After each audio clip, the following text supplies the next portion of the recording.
Bienvenido a esta continuación en relación a la extracción de datos. Acabamos de revisar los puntos más importantes, errores que no debemos cometer en la extracción de datos y también varias recomendaciones. Ahora, vamos a desglosar un poquito más qué tipo de información debería ser incluida para la extracción de datos. Recordemos que este proceso también se realiza por dos investigadores de manera independiente. Esto significa que va a ser una extracción en duplicado, ¿okay?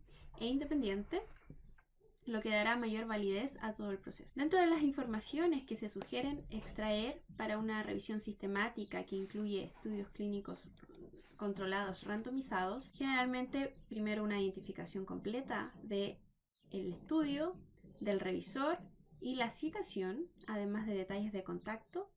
Luego incluir ya inicialmente la elegibilidad, confirmar la elegibilidad y también las razones de exclusión. Y luego ya ir avanzando en relación a los participantes, los métodos, las intervenciones, los outcomes, luego los resultados y lo que llamamos misceláneos, que serían otros. Entonces ahora veremos individualmente qué corresponde cada uno de ellos. Voy a aprovechar acá de poder comentar que parte de los métodos también incluye el análisis de riesgo de sesgo. En nuestras próximas sesiones revisaremos diferentes instrumentos para determinar el riesgo de sesgo de los estudios, lo cual es un punto principal e importante en una revisión sistemática. En relación a los participantes, se recomienda registrar todos aquellos aspectos que son importantes, ya sea para la presencia o intensidad del efecto de la intervención, o que van a ayudar al usuario también a evaluar la aplicabilidad de esta intervención. Varios factores generalmente incluidos corresponden a la edad y sexo, país y etnia, comorbilidades, el sitio de estudio, la fecha del estudio, número de participantes muy importante y cualquier otro tipo de información como características sociodemográficas. En relación a las intervenciones, deben recogerse todos aquellos detalles de las intervenciones que son las experimentales y también la comparación que sean pertinentes para la revisión.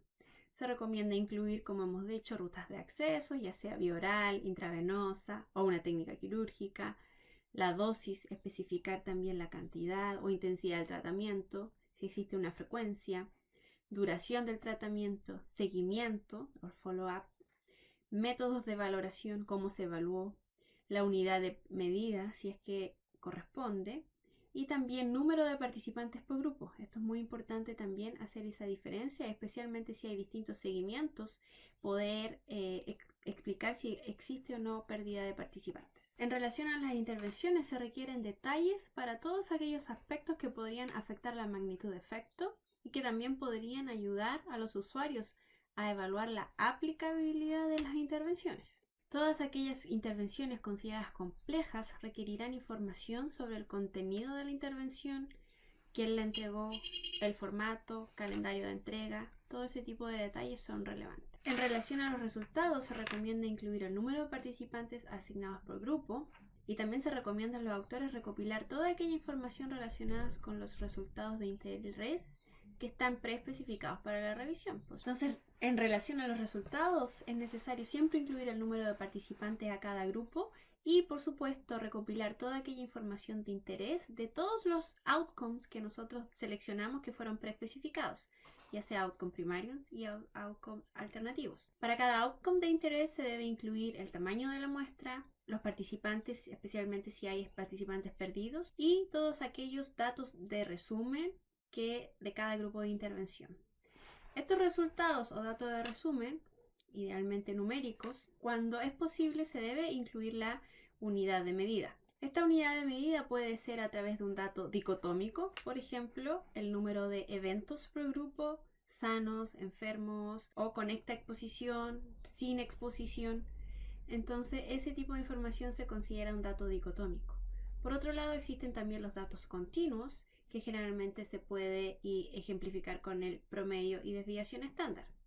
Sin embargo, muchas veces podemos encontrar que la información en el paper no incluye exactamente la misma unidad de medida o no en el mismo formato que nosotros deseamos.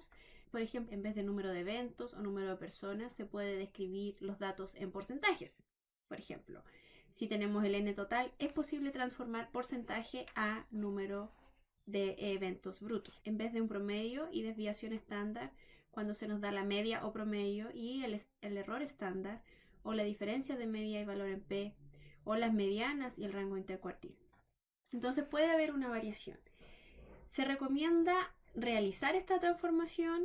Si no es ninguna posibilidad, se recomienda contactar al autor principal y ver si ellos es probable que compartan la información para ustedes hacer la transformación o le compartan ya los datos en ese formato, explicando que es para la inclusión en una revisión sistemática.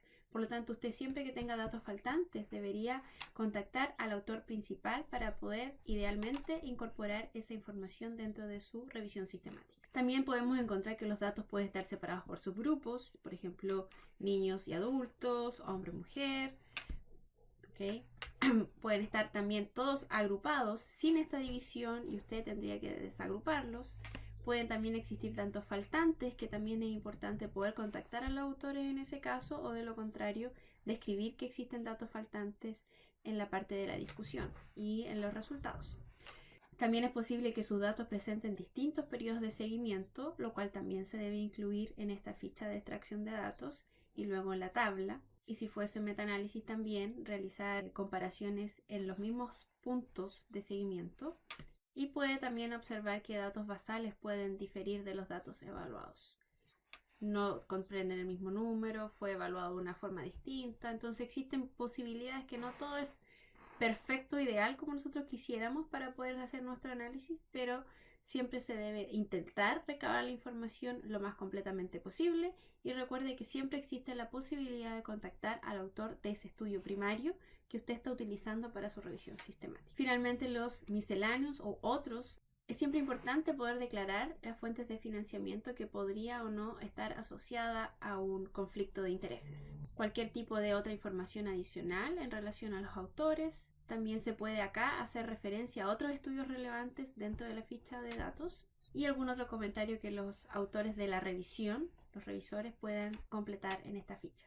Como les decía, es importante que toda la información extraída sea marcada en sus papers, por lo tanto, cuando estén extrayendo los datos se recomienda identificar toda aquella información que es parte de la extracción de sus datos.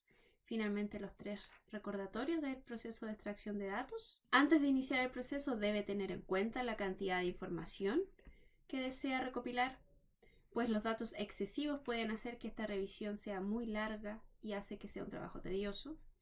La falta de planificación de datos claves necesarios para la extracción de datos puede llevar a los autores a tener que repetir todo el proceso. Por lo tanto, una vez más, para una revisión sistemática debemos ser sistemáticos y planificados, incluyendo la ficha de extracción de datos. E idealmente tener una plantilla base de lo que será nuestra tabla de presentación de características de los estudios.